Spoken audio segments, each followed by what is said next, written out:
కళ్ళతో మాట్లాడే వాళ్ళు ఉన్నారు, పెదవులతో మాట్లాడేవారు ఉన్నారు, సైగలతో మాట్లాడేవారు ఉన్నారు. ఇవన్నీ దేవునికి తెలియదంటే నేడుతో అవన్నీ బంధించబడాలి. అంటే మీకు ఒక సంగతి చెప్పాలి, ఇవన్నీ కూడా సాతాను సంబంధమైనటువంటి క్రియలవి. దీని అర్థాలు చాలా మారిపోతూ ఉంటాయి.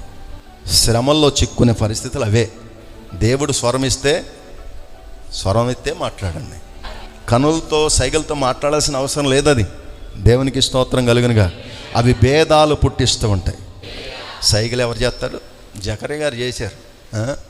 ఎందుకు చేశాడు జకరియా గారు? మోగనే మాట మీరు ఆడొద్దు, పడిపోయింది అనండి.